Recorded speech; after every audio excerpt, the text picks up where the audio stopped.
శబ్దం శబ్దం అని కొత్త తమిళ డబ్బింగ్ సినిమా తెలుగులో తమిళ్లో మొన్న శుక్రవారం ఫిబ్రవరి 28న రిలీజ్ అయింది సినిమా. హీరో వచ్చేసి మన ఆది పినిశెట్టి, మన రవిరాజ పినిశెట్టి కొడుకు. ఇంతకుముందు మనకు రంగస్థలంలో రామ్ చరణ్కి తమ్ముడుగా చేశాడు, ప్లస్ అంతకుముందు సరైనోడులో విలన్గా చేశాడు. ఇప్పుడు అఖండ 2లో విలన్గా చేస్తున్నాడు. అంటే ఈ సినిమా డైరెక్టర్ వచ్చేసి ఇంతకుముందు వీళ్ళిద్దరు కాంబినేషన్లోనే ఒక సినిమా వచ్చింది మనకు తెలుగులో. టైటిల్ వచ్చేసి వైశాలి అనేసి. 15 ఏళ్ళు ఆ సినిమా వచ్చి. తమిళ్లో ఈరము. ఇప్పుడు అదే డైరెక్టర్, అదే హీరో, ప్లస్ అదే మ్యూజిక్ డైరెక్టర్ ఎస్ఎస్ తమ్మనం. ఆ వైశాలికి ప్రొడ్యూసర్ వచ్చి శంకర్. ఇప్పుడు వేరే వాళ్ళు తీశారు సినిమా. అదే combination, hero, director and music director. ఇప్పుడు శబ్దం అని టైటిల్ పెట్టారు. ట్రైలర్ చూసినప్పుడు అర్థమైందంటే, మనకు వైశాలి చూసిన వాళ్ళకి గుర్తుంటే వైశాలి కూడా హారర్ సినిమానే. దాంట్లో దయ్యము నీళ్ళ ద్వారా మనుషుల్ని చంపుతూ ఉంటుంది. అది అప్పుడు బాగా ఆడింది కూడా సినిమా. పర్లేదు, బాగానే చూశారు అది. ఇప్పుడు ఈ సినిమా వచ్చేసి దయ్యం వచ్చేసి మనకు శబ్దంతో చంపుతుంటుంది, అంతే తేడా. ఇక జనరల్గా మనం దయ్యాల సినిమాలు మనం ఈ మధ్య చాలా చూసాము. కామెడీ దయ్యం సినిమాలు, సీరియస్ దయ్యం సినిమాలు చూసాము. ఈ సినిమా ఏంటంటే కొద్దిగా రిచ్గా తీశారు. ఫోటోగ్రఫీ చాలా బాగుంది, ప్లస్ మెయిన్గా శబ్దం అని టైటిల్ పెట్టారు కాబట్టి సౌండ్ తమను బాగా ఇచ్చాడు. ఈ రెండు బాగా ఉన్నాయి. ఇక కొంచెం న్యూ ఏజ్ సినిమా లాగా అనిపిస్తుంది. అంటే serious horror film, but scientific approach తీసుకున్నారు. సినిమా వచ్చేసి అంటే మనకు ప్రజెంట్ టైంలో జరుగుతున్నట్టు చూపించారు. ఇక్కడ మున్నార్లో ఏదో మెడికల్ కాలేజీలో ఏవో ఆత్మహత్యలు జరుగుతుంటాయి. సో అవి సాల్వ్ చేయడానికి మన హీరో వస్తాడు బాంబే నుంచి. ఆది పినిశెట్టి చాలా చాలా బాగున్నాడు. 40+ ఏజ్ ఉన్నా కానీ అసలు అలా లేడు. అసలు చాలా బాగా ఉన్నాడు, చాలా అందంగా ఉన్నాడు. ప్లస్ ఒక బ్యానరిజం పెట్టారు, చేత్తో అద్దాలు సరి చేసుకోవడం అనేది చాలా బాగా నచ్చింది నాకు. అతని స్టార్టింగ్లో హీరోని అంటే ఒక పారానార్మల్ ఇన్వెస్టిగేటర్ లాగా చూపించారు. అంటే మనకి యూట్యూబ్లో ఉంటే మనకి ఇలాంటి దయ్యాలు ఉన్న చోటుకి వెళ్ళి, హాంటెడ్ ప్లేసెస్కి వెళ్ళి వాళ్ళు రికార్డ్ చేసి ప్రూవ్ చేస్తూ ఉంటారు సైంటిఫిక్గా. అంటే ఇక్కడ ఏదో ఎనర్జీ ఉంది, ఇక్కడ ఏదో సౌండ్స్ ఉన్నాయి, ఇవన్నీ సైంటిఫిక్గా ప్రూవ్ చేయడానికి ట్రై చేస్తారు. చాలామంది నమ్ముతారు కూడా.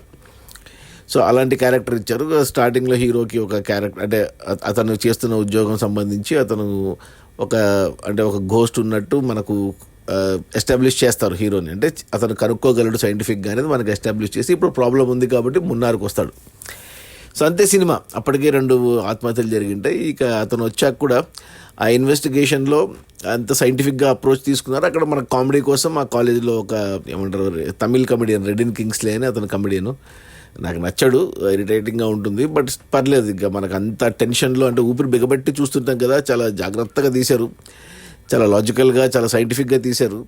సో కొంచెం ఈ కామెడీ రిలీఫ్ అనమాట ఈ రెడిన్ కింగ్స్లే. అలా వెళ్తూ అక్కడ హీరోయిన్ మన అమ్మాయి, ఎవరు తమిళ అమ్మాయి, ఆ అమ్మాయి పేరు ఏదో ఉంది, లక్ష్మీ మేనన్ అని, మనకు తమిళ సినిమాలో కనబడుతుంటుంది అప్పుడప్పుడు. ఆ అమ్మాయి ఇప్పుడు ఇక అంటే మనకు ఆ అమ్మాయిని పెట్టి హీరో ఉండగానే ఇంకో ఆత్మహత్య జరగడము, ఇక హీరో సీరియస్గా దాన్ని సాల్వ్ చేయాలని చూడడము. ఇక ఇంటర్వెల్ వచ్చేసరికి లాస్ట్ ఇంటర్వెల్ ముందు ఒక 10 నిమిషాలు బ్లాక్ అయితే చాలా బాగా తీశారనిపించింది. హీరోతో ప్లస్ ఇది కనుక్కోవడమే, ఆల్మోస్ట్ కనుక్కుంటాడు ఇంకా హీరో. ఏంటి అసలు ఈ దయ్యాలు ఉన్నాయా లేదా, ఉంటే వాటి ప్రాబ్లం ఏంటి, ఏం కావాలి, అదంతా కూడా చాలా టెన్షన్గా తీశారు. ఫస్ట్ హాఫ్ మాత్రం చాలా బాగా నచ్చింది నాకు. 1:10 ఉంది ఫస్ట్ హాఫ్. అసలు అంటే ఊపిరి బిగబట్టే చూశాను నేను. కొద్దిగా అక్కడక్కడ జంప్ స్కేర్స్ ఉన్నాయి, సీరియస్గా ఉంది, టు ద పాయింట్ ఉంది. సో మనకు కూడా ఆలోచిస్తూ ఉంటాం, ఇలా ఇండొచ్చు అలా ఇండొచ్చు అని. దానికి తోడు శబ్దంతో కాబట్టి కొత్తగా అనిపించింది. ఎన్ని దయాల సినిమాలు చూసినా ఇది కొంచెం కొత్తగానే అనిపించింది. ఫస్ట్ హాఫ్ మాత్రం 1:10. ఓకే, ఇప్పుడు సెకండ్ హాఫ్లో ఏముంటుందంటే, సెకండ్ హాఫ్లో కూడా అదే ఇంకా ఇంకో 10 నిమిషాలు ఇన్వెస్టిగేషన్ అలాగే నడిచింది. 10 నుంచి ఒక 20 నిమిషాలు. సో ఒక 1:10, 1:20 తర్వాత ఇక సినిమా ఇక ఫ్లాష్ బ్యాక్ వెళ్ళాలి కదా. అంటే ప్రతి దయ్యం సినిమాలు ఇదే ఉంటుంది, ఏదైనా పాడుబడిన బంగ్లానో ఎక్కడో దయ్యాలు, వాటిని ముందు ఇంట్రెస్టింగ్గా చూపిస్తారు. ఎప్పుడైతే ఫ్లాష్ బ్యాక్ ఓపెన్ అవుతుందో అప్పుడు చెప్పబడిపోతుంది.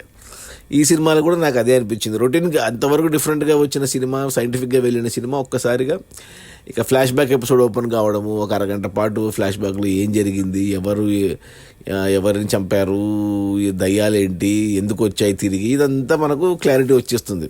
అక్కడ మనకు రొటీన్గా అనిపించింది నాకు అది. ఈ ఫ్లాష్ బ్యాక్ ఎపిసోడ్లో మనకు సిమ్రన్, లైలా వీళ్ళంతా కనబడతారు. తెలిసిన ముఖాలు వీళ్ళే, తెలియని వాళ్ళు చాలామంది ఉన్నారు. సో అక్కడ ఫ్లాట్ అయిపోయింది సినిమా. ఇక అంటే మనకి అంటే గుప్పెట విప్పేంత వరకే ఏదైనా, గుప్పెట విప్పేసినాక ఇంతే కదా అనిపిస్తుంది. సో అందుకు నాకు 1:10 ఫస్ట్ హాఫ్, సెకండ్ హాఫ్లో మొదటి 10 నిమిషాలు, 1:20 సినిమా నాకు చాలా ఇంట్రెస్టింగ్గా గ్రిప్పింగ్గా వెళ్ళింది అనిపించింది. ఆ తర్వాత ఉన్న గంట సినిమా అంటే మొత్తం 2:20 cinema, 1:10 first half, 1:10 second half. So second హాఫ్లో లాస్ట్ 1 అవర్ రొటీన్గా అంటే ఇంకా చాలాసార్లు చూసాము, ఇంకా ఏం కొత్తగా ఏం లేదు, ఇక సేమ్ అదే దయ్యం ఫార్మాట్లోనే ఉంది కదా అనిపించింది. But okay, but decent attempt. అంటే ఆ ఫోటోగ్రఫీ వల్ల, సౌండ్ ఎఫెక్ట్స్ వల్ల, అందులో ఆది చేసిన ఆ సటిల్ చాలా బాగా ఉంటాడు ఆది ఇలాంటి పర్ఫార్మెన్స్కి ఇలా సాఫ్ట్గా. సో నచ్చింది. ఓకే ఓకే అంటాను. మరి అంటే లాస్ట్ 1 గంట కూడా కొద్దిగా డిఫరెంట్గా, కొద్దిగా ఇంకొంచెం బాగా అంటే రెగ్యులర్గా కాకుండా డిఫరెంట్గా ఏమైనా ట్రై చేసి ఇంకా క్లైమాక్స్లో కానీ, ప్రీ క్లైమాక్స్లో కానీ ఇంకొంచెం హారర్ ఎలిమెంట్ లేకుంటే ఏదైనా డిఫరెంట్ ఎక్స్పీరియన్స్ ఇచ్చింటే బాగుండేది. బట్ ఇప్పుడు ఓకేలో ఆగిపోయింది నాకు సినిమా. ఫస్ట్ హాఫ్కి మాత్రం 3 రేటింగ్ ఇవ్వచ్చు, సెకండ్ హాఫ్కి 2 రేటింగ్ ఓకే అనాలి. సో ఓవరాల్గా చెప్పాలంటే నా రేటింగ్ 2/5 ఓకే అంటాను. బాగా ఉండాల్సిన సినిమా సెకండ్ హాఫ్ గుడ్ వరకు వెళ్ళాల్సింది, బట్ తగ్గుతూ వచ్చింది సెకండ్ హాఫ్లో. ఇక ఫ్యామిలీస్తో చూడొచ్చా అంటే నిరభ్యంతరంగా చూడవచ్చు. ఏమంటే ఇది హారర్ మూవీ, కామెడీ హారర్ కాదు, సీరియస్ హారరు. సో దయ్యాల సినిమాలు చూడగలము, ఇలా జంప్ స్కేర్స్, ఆ సౌండ్స్ మేము భరించగలము అంటేనే చూడండి. మగవాళ్ళైనా, ఆడవాళ్ళైనా, చిన్నపిల్లలైనా. లేదు బాబోయ్ మేము థియేటర్కి వెళ్ళి డబ్బులు ఇచ్చి మరీ భయపడదలుచుకోలేదు అనుకుంటే మాత్రం దూరంగా ఉండండి. రేపొద్దున ఓటీటీలో వచ్చినా కానీ ఇంకా ఇంతే. బట్ ఇది థియేటర్లో చూడాల్సిన సినిమా, ఆ సౌండ్ ఎఫెక్ట్కి, ఆ ఫోటోగ్రఫీకి, ఆ జంప్ స్కేర్స్కి. సో కుదిరితే చూడండి, థియేటర్స్లో ఉంది ఈ శబ్దం. వైశాలి మీరు చూసింటే, ఆ సినిమా నచ్చింటే ఇది కూడా నచ్చుతుంది. So but horror movies Vaishali చూడకపోయినా కానీ హారర్ మూవీస్ జనరల్గా సీరియస్ హారర్ మూవీస్ ఎంజాయ్ చేసే వాళ్ళకి ఖచ్చితంగా నచ్చుతుంది. అదే చెప్పాను కదా, సెకండ్ హాఫ్ కొంచెం ఇంకొంచెం బాగా తీసిందొచ్చు. సో నా రేటింగ్ వచ్చి 2/5.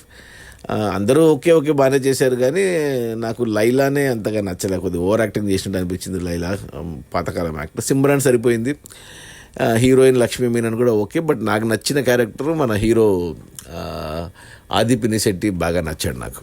Okay, bye.